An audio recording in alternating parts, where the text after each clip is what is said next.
Hello বন্ধুরা, আমার চ্যানেলে তোমাদেরকে অনেক অনেক স্বাগত জানাই। আর তোমরা বলো তোমরা কেমন আছো? আমি তো দারুণ আছি। আর ভালো লাগলে কিন্তু ভিডিওগুলো লাইক করে দিও। আর দেখো আজকে আকাশটা কীরকম হয়ে আছে, একদম কালো কালো বৃষ্টি বৃষ্টি। আর বৃষ্টিও হয়েছে অনেক, সারা রাত ধরে দেখো বৃষ্টি, রাস্তাটাও ভিজে আছে।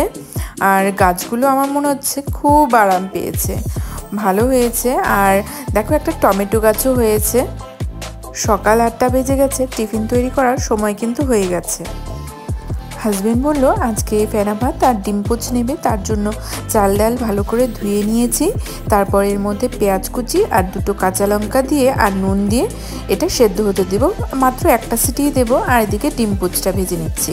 আমার হাজবেন্ডের আবার ডিম পোচ দুটো দিক ভাজা হলে তাহলেই ওর ভালো লাগে, তো এইভাবে করেই ভেজে নিলাম ডিম পোচটা। ভাতটা আমাদের রেডি হয়ে গেল। একটা সিটি পড়ার পর আমি এটাকে সিটি তুলে দিয়েছিলাম। দিয়ে দিচ্ছি এর মধ্যে স্বাদ মতো ঘি।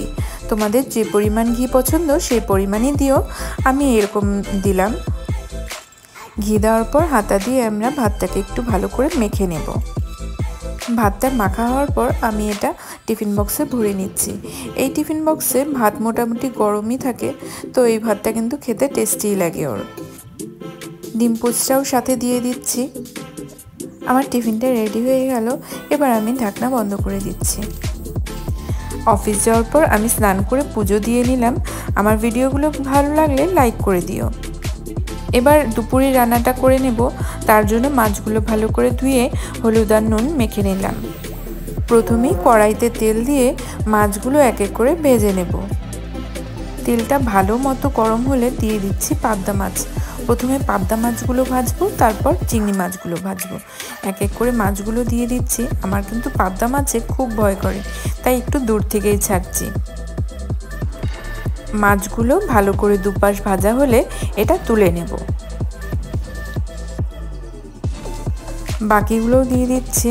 মাছের গ্রেভিটা বানাবার জন্য আমরা একটু মশলা বানিয়ে নেব, তার জন্য টমেটো, কাজু আর আদা পেস্ট করে নিচ্ছি। পাবদা মাছ আমাদের সবগুলোই ভাজা হয়ে গেল, দেখো সুন্দরভাবে ভাজা হয়েছে দুটো পাশ। এবার চিংড়ি মাছটা ভেজে নেব। চিংড়ি মাছ অল্পখানি আছে, তো সবগুলো মাছ একবারে দিয়ে দিলাম। মাছগুলো ভাজা হওয়ার পর তুলে নিচ্ছি। এবার আরও খানিকটা তেল দিলাম। তেলটা গরম হলে দিয়ে দিচ্ছি এর মধ্যে কিছুটা মেথি। এই লাউ ঘন্টর রেসিপিটা কিন্তু আমার মায়ের হাতের, তো মায়ের রেসিপিতেই করব আজকে লাউ ঘন্টটা। কেটে রাখা লাউটা দিয়ে দিচ্ছি এর মধ্যে। স্বাদ মতো নুন দিয়ে নেড়েচেড়ে ঢাকা দিয়ে দিলাম। আর করব আমি কচু শাক, তো কচু শাকটা আমরা ভাপে বসিয়ে দিলাম, একটুখানি নুন দিয়ে ঢাকা দিয়ে দেব। আর ওদিকে আমাদের লাউ ঘন্টটা হচ্ছে, এদিকে কচু শাকটা ভাপ দিয়ে নিচ্ছি। দেখো এবার কচু শাকটা ভাপ দেওয়ার পর কতটুকু হয়ে গেল। ভাপ দেওয়া হয়ে গেল, নামিয়ে নিচ্ছি। আবার ওই গ্যাস থেকে এই গ্যাসে নিয়ে আসলাম লাউ ঘন্টটা, কেননা এখানেই ক্যামেরাটা লাগানো আছে। আর তারপর এর মধ্যে দেখে নিচ্ছি লাউটা কতটা সেদ্ধ হলো। তারপরে এর মধ্যে হলুদ দেব, কেননা লাউ ঘন্টতে আগে হলুদ দেওয়া যায় না, লাউ সেদ্ধ হওয়ার পরে তারপরে আমরা হলুদ দেব। দিয়ে দিলাম এর মধ্যে চিংড়ি মাছটা। চিংড়ি মাছ দিয়ে তারপর একটু মিশিয়ে নেব। বাকি চিংড়ি মাছটা রাখলাম কচু শাকের জন্য। এর মধ্যে দিয়ে দিচ্ছি একটা পেস্ট, আমি সেটা দেখাতে তোমাদেরকে একদম ভুলে গিয়েছিলাম। আমি এর মধ্যে একটুখানি চাল, পেঁয়াজ আর মৌরি আর কাঁচা লঙ্কা সব একসাথে পেস্ট করে নিয়ে এটা আমরা লাস্ট পর্যায়ে দেব। যখন দেখব লাউ ঘন্টটা আমাদের হয়ে গেছে, তখন দেব এই পেস্টটা। আমার লাউটা একটু বেশি সেদ্ধ হয়ে গেছে বলে এরকম দেখতে লাগছে, খেতে কিন্তু ভালোই হয়েছিল। আর এটা পেস্টটা দেওয়ার পর আমরা একটু ভালো করে নেড়ে নিচ্ছি। লাউ ঘন্টটা আমার হয়ে গেল, এবার এটাকে তুলে নিচ্ছি। ওপর থেকে একটু ধনেপাতা কুচি দিয়ে দিলাম। এবার মাছের ঝোলের জন্য তেলে দিয়ে দিলাম গোটা জিরে। এই বাটিতে মাছের ঝোলে মশলাটা গুলে নেব। মশলার মধ্যে দিলাম অল্পখানি জিরে গুঁড়ো, হলুদ গুঁড়ো আর একটুখানি ধনে গুঁড়ো। তো মশলা আমি কম পরিমাণেই দিয়েছি। তারপর জল দিয়ে ভালো করে গুলে নিচ্ছি। তারপর এটা তেলের মধ্যে দিয়ে দিলাম। এর সাথেই দিয়ে দিচ্ছি এর মধ্যে পেস্টটা, আমরা যে আগে করে রেখেছিলাম পেস্টটা, আদা, কাজু বাদাম আর টমেটোর। তো সেই পেস্টটা দিয়ে দিলাম এর মধ্যে, একসঙ্গেই ভাজা করে নেব মশলাটা। একটু নেড়ে নিয়ে মশলাটাকে ফ্রাই হতে দেব। মশলাটা ফ্রাই হওয়ার পর দিয়ে দিলাম মাছ আর 2টো কাঁচা লঙ্কা।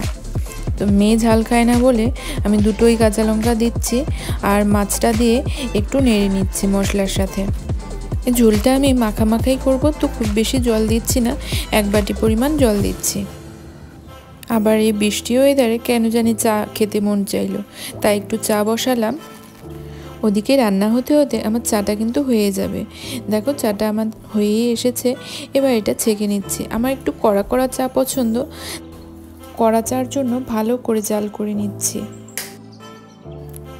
চাটা আমার হয়ে গেল, তাই এটা ছেঁকে নিচ্ছি। সাথে নিলাম একটু চানাচুর। চা দিয়ে চানাচুর দিয়ে খেতে কিন্তু ভালোই লাগে, আর সেটা যদি হয় ঘরে বানানো। আর দেখো চাটা কি সুন্দর হয়েছে, আর সাথে দেখো চানাচুরটা আমি পুরোই ঘরে বানিয়েছি। প্রথমে বাদাম ভাজা আর বেসনের গাঁঠিয়াগুলো তো খেতে দারুণ মচমচে হয়েছে, আর সাথে এই ডালমুটগুলো এটাও দারুণ লাগছিল খেতে। মুখে পড়লেই যেন মনে হচ্ছিল না দোকানের কেনা এটা। এই চানাচুরের ডিটেল রেসিপিটা কিন্তু আমি পরে আপলোড করব। মাছের ঝোলটা আমার হয়ে গেল, এবার এটা আমি নামিয়ে নিচ্ছি। এখনও কিন্তু কচু শাক হওয়া বাকি, তাই তেলে দিয়ে দিলাম একটু সাদা জিরে আর তেজপাতা, তারতে দিয়ে দিলাম কচু শাকটা, দিয়ে দিচ্ছি একটুখানি হলুদ, স্বাদ মতো নুন দিলাম, দিয়ে দিচ্ছি এর মধ্যে ছোলা। এটা আমি রাত্রিবেলা ভিজিয়ে রেখেছিলাম আর সেদ্ধ করে নিয়েছি। তো এর মধ্যে ছোলাটা দিয়ে দিলাম, আর তারপর দিয়ে দিচ্ছি নারকেল কোড়া। নারকেল কোড়াটা আমি গ্রেট করে নিয়েছি, তারপর এর মধ্যে দিয়ে দিচ্ছি। তারপর একটু নেড়ে চেড়ে এটা আমি ঢাকা দিয়ে কিছুক্ষণ রান্না হতে দেব। 2টো কাঁচা লঙ্কা দিলাম এর মধ্যে, খুব একটা ঝাল দিচ্ছি না, 2টো কাঁচা লঙ্কাতেই মনে হচ্ছে ঝাল হয়ে যাবে, লঙ্কাগুলো বেশ ঝাল ঝাল। দিয়ে দিচ্ছি খুব অল্প পরিমাণে চিনি। চিংড়ি মাছটা দিয়ে আবার একটু নেড়ে চেড়ে আরেকটু রান্না হতে দেব। বন্ধুরা, আমাদের রান্নাটা হয়ে গেল, এবার এটা আমি তুলে নেব। এবার আমার সবগুলো রান্নাই রেডি হয়ে গেল। ভিডিও রেকর্ডিং করার সময় সোনাই বলছে ও একটু বলবে কথা, তো ওর কথাগুলো একটু শুনে নাও। আমার মা অনেক সুন্দর রান্না করে। সোনাইকে স্নান করিয়ে দিলাম আর সুন্দর জামা পরে রেডি করিয়ে দিলাম। তারপর বলছে আম খাবো, তো এবার ওকে একটা আম দিলাম, আম খেলো। তারপরে এখন দেখো দুষ্টুমি করছে, আম খাচ্ছে, দুষ্টুমি করছে, নাচানাচি করছে, ওরকম করে দিনটা কেটে যায়। তো তোমরা ভালো থেকো, সুস্থ থেকো, আর আমার ভিডিওগুলো কিন্তু অবশ্যই দেখতে থাকো। লাইক, কমেন্ট, শেয়ার আর চ্যানেল সাবস্ক্রাইব করতে একদম ভুলো না। ওর দুষ্টামি তো চলতেই থাকবে। ये मेरी फैमिली।